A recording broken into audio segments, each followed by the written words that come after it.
El Ejecutivo ha promulgado, fue el sábado, la Ley 32.330, aprobada recientemente en segunda votación en el Congreso de la República, y hacemos el resumen para que sepan de qué vamos a hablar enseguida con nuestro invitado que ya está en cabina. Se aprobó en segunda votación en el Congreso de la República y modifica el Código Penal y el Código de Responsabilidad Penal de Adolescentes, declarado imputables penalmente a aquellos que tienen adolescentes 16 y 17 años que cometan asesinato, extorsión, violación sexual y otros delitos graves. Así que vamos a conversar de este tema que es sumamente importante. Está en cabina Tiberio Martínez Rivera, director de la Dirección de Política Criminológica.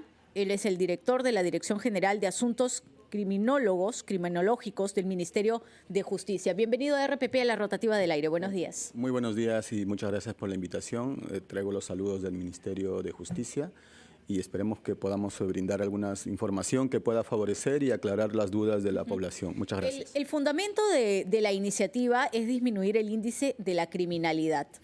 ¿Cuánto se va a lograr? ¿Qué cifras tienen ustedes? ¿Qué cantidad, por ejemplo, de jóvenes o de adolescentes hay en estos momentos en los centros de rehabilitación en nuestro país? ¿Y qué tipo de delitos han cometido como para que se llegue a esta deducción en la ley? Como usted lo acaba de decir, la modificación que ha emitido el Congreso con la Ley 32.330 obedece básicamente a los índices de criminalidad y que los adolescentes están participando en estos tipos de delitos, pero no son cualquier delito, no estamos hablando de un carterista, estamos hablando de delitos muy graves, como en el caso de sicariato, como usted lo ha indicado, o trata de personas, violación sexual, ya sea de menores y adultos.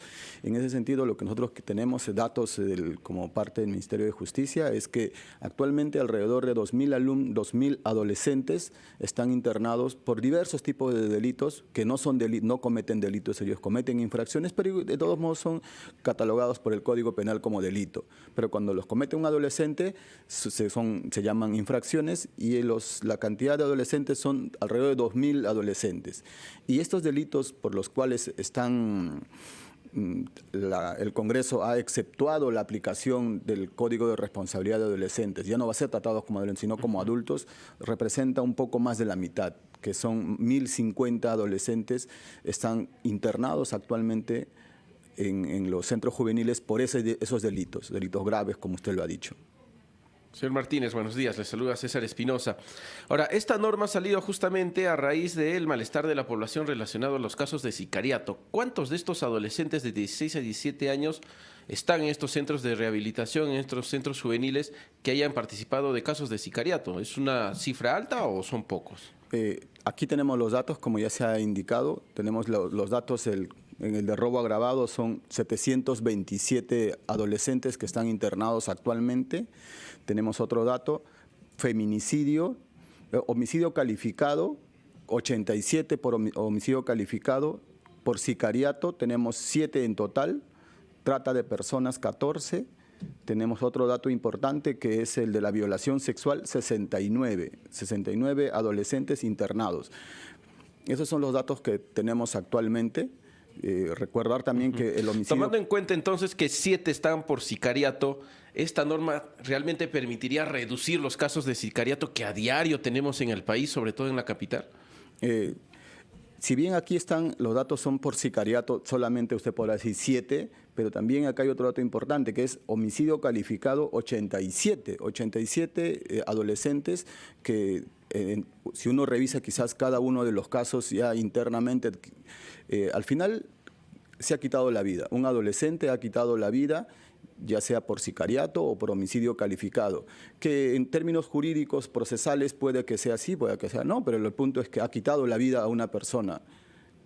Puede que judicialmente no se le haya calificado como sicariato, pero al final le ha quitado la vida a alguien, ¿no? Pero según la ley, esta 32.330, ¿cuáles son, si ayudamos por favor a los oyentes y televidentes, cuáles son los delitos considerados como graves? Es decir, aquellos adolescentes de 16, 17 años van a ir a un penal cuando cometan qué tipo de delitos y quiénes van a ser enviados a un centro de rehabilitación. Ya, los adolescentes, actualmente todo el sistema diseñado para los adolescentes se mantiene. excepto para los adolescentes de entre 16 y 18, entre 16 y 18 años que cometen estos tipos de delitos graves. Nombrémoslos, por favor. Los delitos que son, estamos hablando de parricidio, homicidio calificado, feminicidio, sicariato, trata de personas, secuestro, violación sexual, robo agravado, extorsión. Esos son los delitos graves y entre otros que están ahí listados. Van a ser tratados como adultos. Se les va a aplicar la regla de los adultos, van a ser procesados por un juez penal común, van a ser llevados a un establecimiento penitenciario. Pero todos los demás, ya sea los menores de 16 años y otros adolescentes que no cometan estos delitos, van a seguir siendo tratados por el sistema de adolescentes. Tengo, y si me permite, César, un momento, tengo acá, por ejemplo, un caso de un escolar, esto es pública la información, de la institución educativa 6048 Jorge Basadre en Villa El Salvador.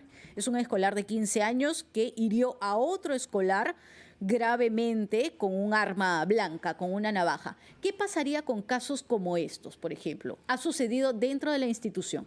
¿Cuántos años tenía el adolescente? 15 años. 15 años. ¿No? Ese adolescente se le aplica todavía el sistema diseñado para los adolescentes. No, a él no se le aplica el Código Penal, no va a ser aplicado por esta ley. Porque es de 16 años en adelante. De 16 años en adelante.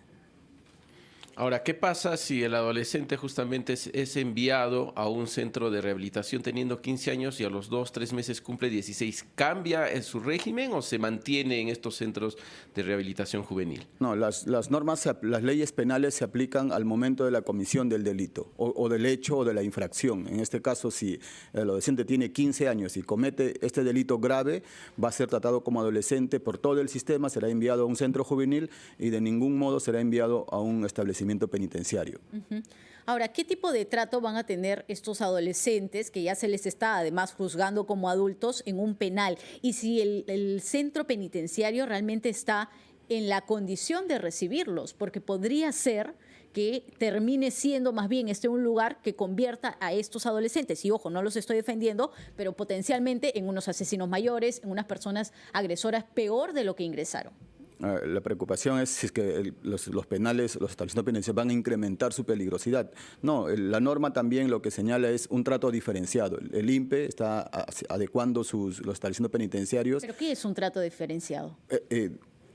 Pabellones o espacios diferenciados. No van a ser internados junto con los demás internos adultos que han cometido estos mismos delitos, pero están en los penales. Va a haber un establecimiento diferenciado, un tratamiento diferenciado. Pero sinceramente, señor Martínez, ¿hay espacio en las cárceles para tener pabellones especializados o separados para personas, jóvenes, adolescentes que tienen 16 años, cuando lo que hablamos y vemos todos los días es de un hacinamiento? Tenemos 74 penales en nuestro país, más del 50% tiene un hacinamiento que supera el 136%. Entonces, sí es lógica la pregunta de saber bajo qué régimen y en qué espacios van a estar. La pregunta es válida y la respuesta es que el Ministerio de Justicia está teniendo reuniones con el BID, está haciendo las gestiones necesarias, está construyendo los expedientes técnicos para construir un penal de 16.000 en... Claro, eso es a futuro, pero en el presente podemos garantizar que los adolescentes de 16 y 17 años van a tener ese régimen especial, van a realmente tener un proceso de resocialización,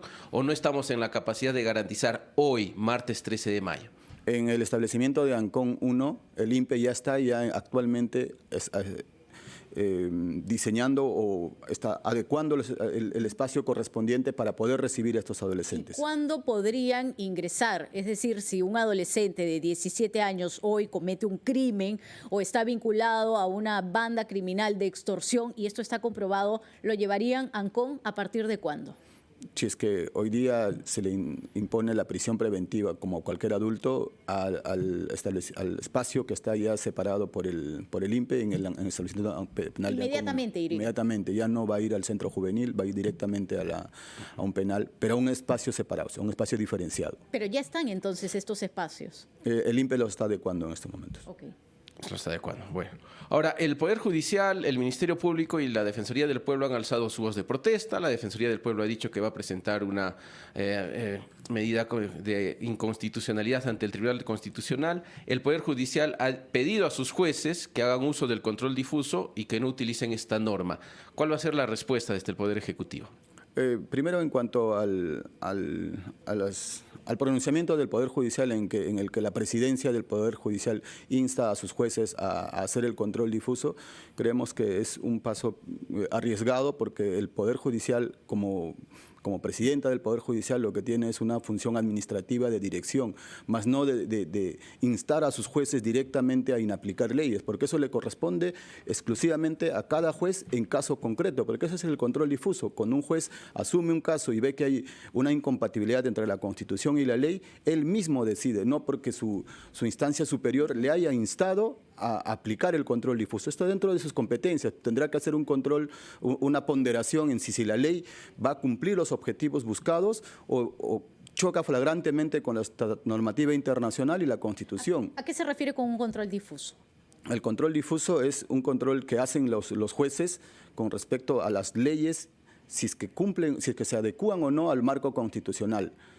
Ese es el control difuso para casos en concreto. El control constitucional concentrado lo tiene el Tribunal Constitucional, que declara inconstitucional las leyes para todos, o sea, sin excepción. Un caso en concreto, un caso en general. Director Martínez, ¿se va a hacer algún tipo de examen psicológico a estos adolescentes 16, 17 años, más allá de probar, por ejemplo, que hayan estado involucrados en una extorsión, en un crimen, en una violación? Y repito, y hago el paréntesis para que no se malinterprete, no es cuestión de defenderlos, pero ¿qué pasa si ese adolescente viene de un hogar que está consumido, padres en droga, de un entorno que ha sido totalmente dañino a él? Y si no estaríamos rompiendo quizá con esto también con el Tratado Internacional de la Convención de Protección del Niño de 1990. El tratado sobre la protección de los niños y adolescentes, que es del año 90, como usted lo ha indicado, está diseñado o está pensado en otras realidades. No está pensado, ¿cuánto? Son 20 años, 30 años, cuando en la realidad en el que los adolescentes no tenían tanta injerencia en los delitos tan graves como ahora. Ahora la realidad ha cambiado y la política criminal y la reacción del Estado también tiene que cambiar, tiene que adecuarse a estas nuevas realidades. En ese sentido habría que repensar la normativa internacional y la Constitución, y el Ministerio de Justicia considera de que estas excepciones están justificadas por la realidad, por lo que está sucediendo, por el nivel de inseguridad que está pasando el país. ¿Hay un examen psicológico a los adolescentes? En cuanto al tratamiento que reciben los adolescentes actualmente en los centros juveniles, ¿cuál es la experiencia? Es que llega un adolescente a un centro juvenil, se hace un plan de tratamiento individual por un equipo multidisciplinario, que está un psicólogo, un trabajador social, educadores, y se le hace un diagnóstico previo para adecuar el tratamiento. Lo mismo va a suceder cuando sean enviados a un establecimiento penitenciario diferenciado. Se va a hacer tratar de la misma manera, un examen psicológico, social, a su nivel educativo, se va a hacer la intervención. Claro. Vamos a intentar resocializarse, porque la resolución siempre es un intento, no es una fórmula exacta, ¿no? Y en ese intento, actualmente, ¿cuál es el porcentaje de adolescentes que sí logramos resocializarlos? Tenemos el dato al revés, que es cuántos reinciden o cuántos estos adolescentes. No estamos logrando resocializar. El 25% reincide actualmente. Esos son los datos que manejamos. Hemos hecho el tamizaje de cuántos. O sea, hay un 75% de adolescentes que sí logran corregir su camino, por así decirlo. Así es. ¿Y cuántos años de cárcel podría recibir un adolescente que está involucrado en un tema criminal? ¿La misma cantidad o la misma pena que un adulto? Conforme está diseñada la norma, así es. Sin embargo, el Ministerio de Justicia ya se ha reunido, ya está pensando en plantear una propuesta legal para que en este caso de los adolescentes que están siendo tratados como adultos podamos plantear una revisión de cada 5 o 10 años periódicamente, no como en el de los adultos. Los adultos se revisa, por ejemplo, la cadena perpetua se revisa a los 35 años, es mucho tiempo. Y de los adultos no se revisa periódicamente si están cumpliendo o no, cómo va el tratamiento resocializador. En este caso, la solución sería plantear una revisión periódica de cada 5 años, cada 10 años, para diagnosticar y comprobar si está funcionando o no el tratamiento. 20 segundos, 30 máximo, un mensaje a los padres de familia que tienen en estos momentos a sus hijos involucrados en un tema delictivo. Lo hemos visto en La Libertad, llevando explosivos a los centros educativos, formando lamentablemente parte de bandas criminales u otro tipo de casos. ¿Qué le diría? Que la prevención del delito no le corresponde solo al Ministerio Público, al Poder Judicial, sino principalmente a los padres. Los padres tienen que trabajar en conjunto con su comunidad para poder criar o poder insertar o proporcionar personas de bien, adolescentes de bien con buenos comportamientos. Bueno, y esperemos que también desde el Estado tengamos políticas para evitar que nuestros adolescentes caigan en manos de la criminalidad. Muchas gracias, señor Tiberio Martínez Rivera, director de la Dirección de Política Criminológica, también director encargado de la Dirección General de Asuntos Criminológicos del Ministerio de Justicia. Ha sido importante conversar con usted. Muy buenos días. 7:19, tenemos...